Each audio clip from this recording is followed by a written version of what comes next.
Mr. Holmes, what happened? This. Is that the golden knife? How? I also like to dig, you see, Mr. Blinkhorn. One never knows what one might find. Occasionally, remarkable rarities, such as this. The thrill of the discovery, and one's own enhanced reputation. Wouldn't you agree? Well, are you suggesting that... I am not suggesting anything. I know. You found the knife. You are an intelligent man. The ghost knife shall remain one of the most ingenious constructions I have seen in my career, I do assure you. I don't understand. Yes, you do. I am praising your performance, your perfect murder. What? Wait, are you accusing me of murder? No, I deny it. Mr. Blinkhorn, it is no use to deny it. I know the truth. You had no choice. Because it was you who found the golden knife, and therefore you had to be the murderer. Sir Rodney was determined to receive all the credit for the find, when in fact it was your work. He would have crushed you to be sure that you could never tell the truth. But I uphold the truth, and I will tell it. What do you mean? That you will save me?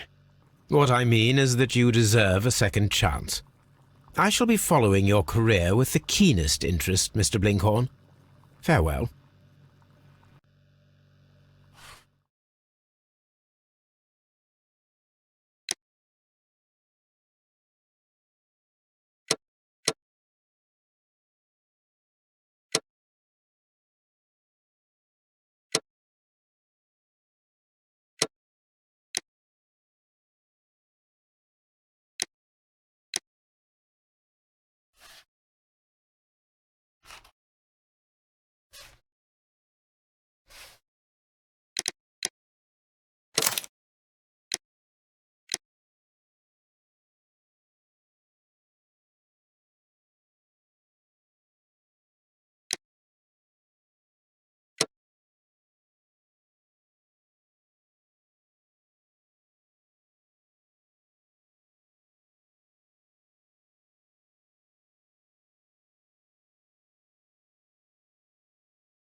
The game is afoot, not a word.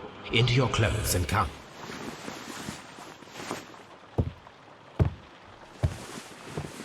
I'll wait for you in the sitting room. I've just received a note from Inspector Lestrade, a letter from the suburbs. He is in need of my presence.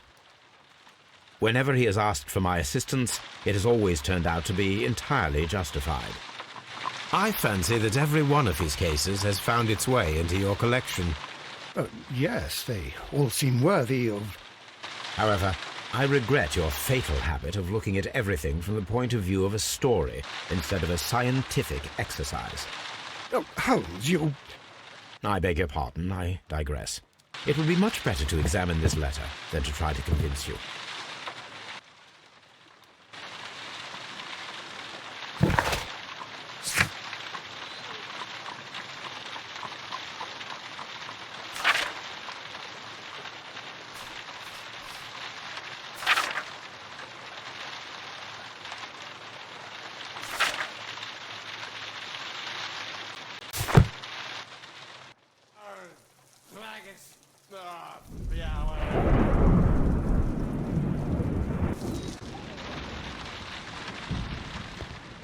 The letter is on the table, Holmes. You should take a look.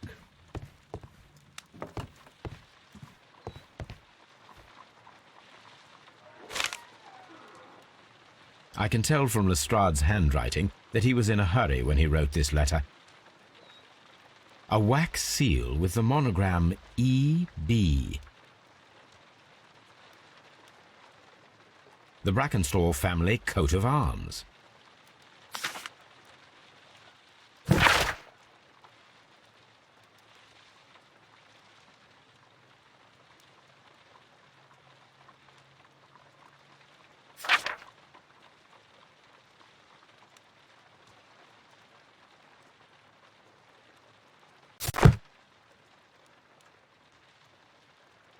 So, what is it, Holmes? Promising, as always, it appears to be a case of murder. So you believe that Sir Eustace is dead? I should say so. Lestrade wouldn't have sent for me for less. His writing shows considerable agitation, and he is not an emotional man. These people belong to high society. The quality of the writing paper, the EB monogram, their coat of arms. The crime was committed before midnight. Holmes, how can you possibly tell? Well, it is all thanks to Lestrade. He wrote his letter at 3:30 in the morning. Imagine the chain of events before that. The local police had to be called in. Scotland Yard was notified. Lestrade himself had to make haste there, and finally compose the letter he sent to me. All of that makes for a fair night's work. It makes sense. Lestrade also speaks of the woman he released. That seems to indicate that she had been held somewhere during the crime. Much time has been wasted. Let us find a cab and go to Abbey Grange immediately. I live in hope of an interesting morning.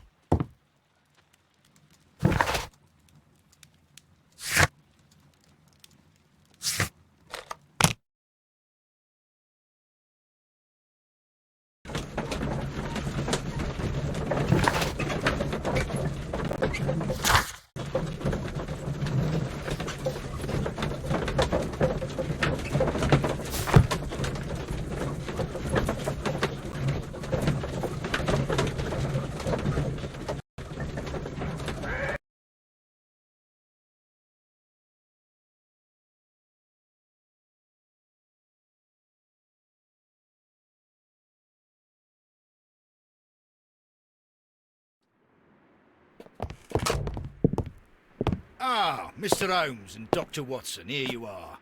I'm very glad that you have come, but perhaps I should not have troubled you after all. And why is that? Lady Brackenstall has come to her senses, and she has given so clear an account of the affair that there is not much left for us to do. You remember that Lewisham gang of burglars?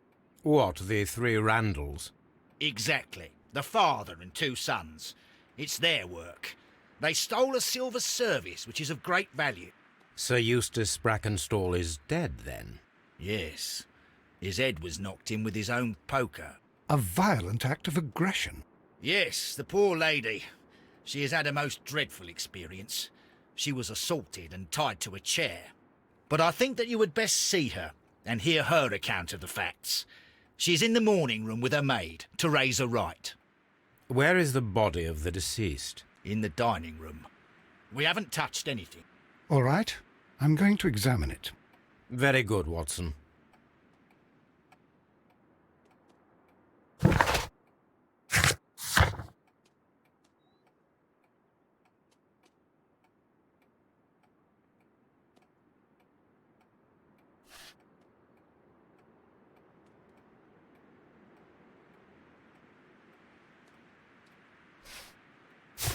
Lady Brackenstall awaits you in the morning room. Sir Warthen Brackenstall.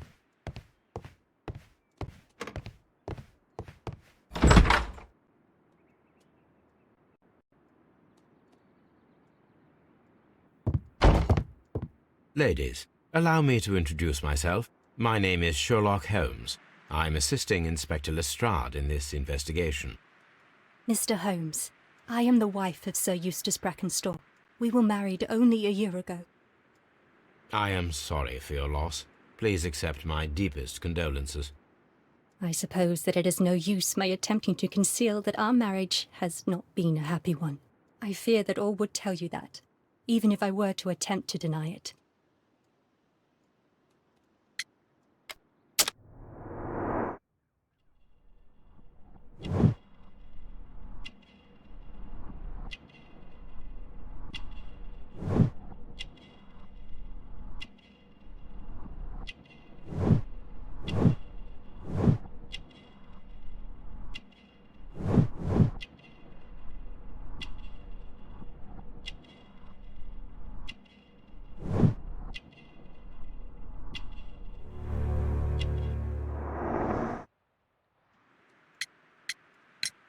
Can you describe to me the events of yesterday evening? Is it really necessary? I have already told Inspector Lestrade all that happened. Yes, madam, it is. I will tell you then. Sir Eustace retired about 10:30. I sat in this room until after 11, absorbed in a book. Before I went upstairs, I entered the dining room to fetch a candle and... oh God. Please, go on. As I approached the French window, I found myself face to face with an elderly, broad-shouldered man who had just stepped into the room. Close behind the first man, I saw two others. One of them struck me a savage blow with his fist and felled me unconscious to the ground. And then? When I came to myself, I found that they had secured me tightly to a dining room chair. It was at that instant my unfortunate husband entered the room. He fought with the intruders? Yes, I think he had heard them, for he was holding his stick. But they were three, and he eventually succumbed. One of them, the elder one, struck him a terrible blow with the poker. I fainted once more. When I opened my eyes, they had withdrawn. Then my brave Teresa came to my assistance. Did these three villains steal anything? Yes, I found that they had taken the silver from the sideboard, but you can see for yourself in the dining room. You mentioned that your marriage was not a happy one. Was there anything specific that was troubling you? He was not a nice man when he was drunk, and he suffered from dark moods, but nothing else. The bruises on your hands are at least 1 week old. Your husband caused those bruises? Oh, do you? Yes, he did. He was very angry at the time. Out of control. Again. Sir Eustace was a drunkard. To be tied to such a man for life is worse than death. Your ladyship? Oh, what a horrible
The description of the Randall gang provided by Lady Brackenstall is identical to the one in the Times article.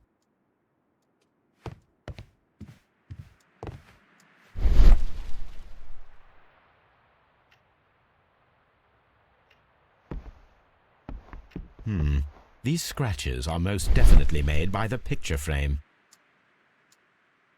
A trapper's hut. This is Sir Eustace's safe. There may be something important inside. I must ask Lady Brackenstall to open it.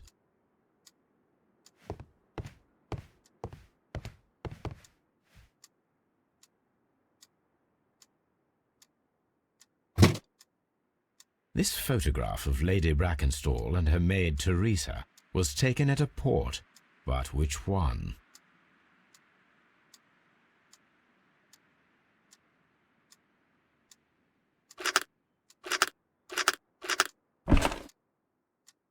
So the lady and her maid came from Australia a year and a half ago on this ship.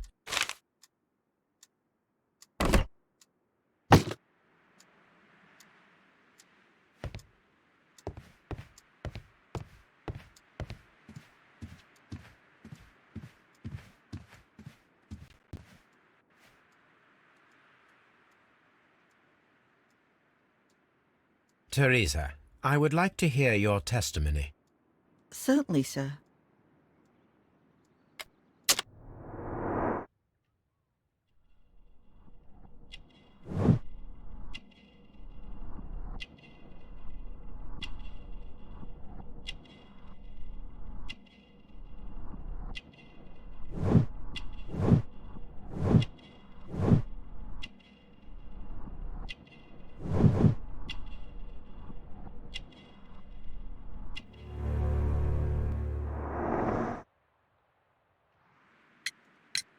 As I sat by my bedroom window, I saw 3 men in the moonlight down by the lodge gate. But I thought nothing of it at the time. Oh, if I'd known. And then? I went to bed, and it was more than an hour after that I heard my mistress scream. And down I ran, to find her tied to the chair and him on the floor with his head smashed. That's all I know.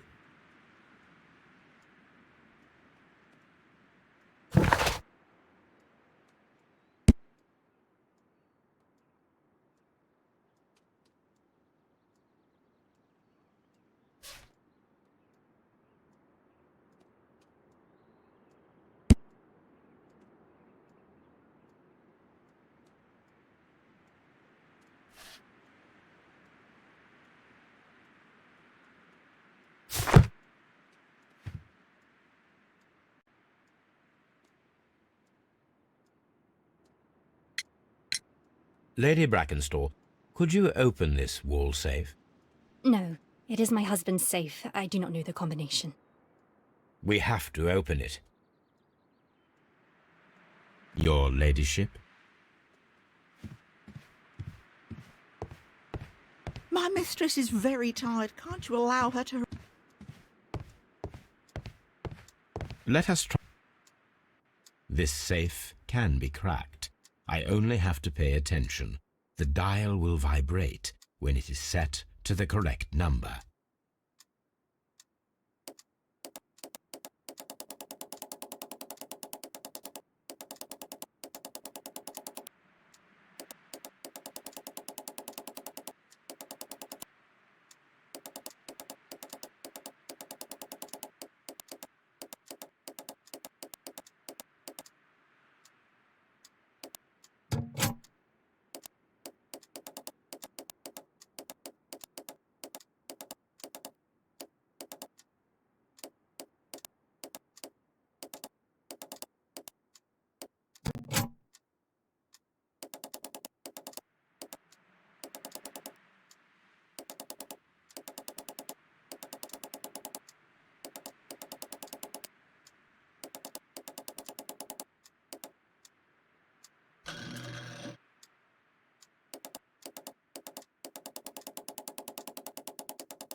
It is common practice to keep one's valuables in a safe behind a painting.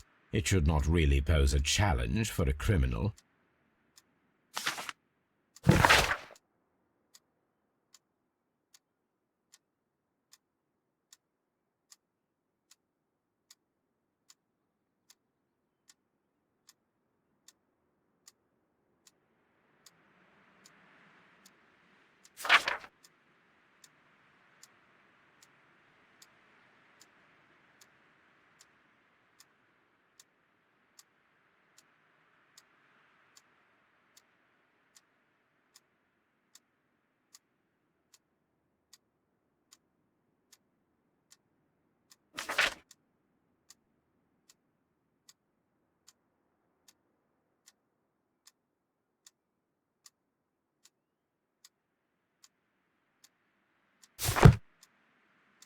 Antique coins, possibly of value, but they're scattered without care.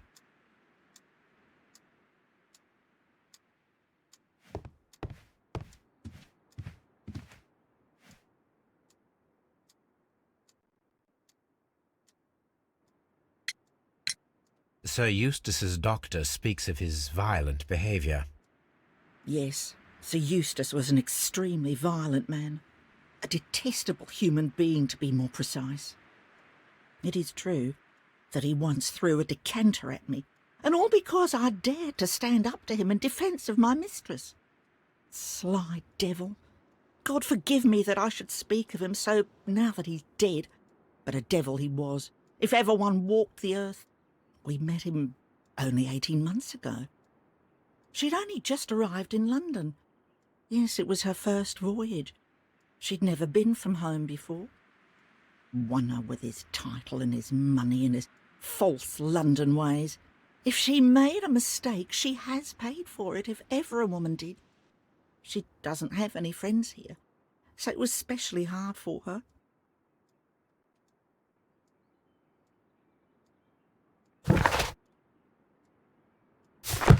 Oh, what a horrible thing.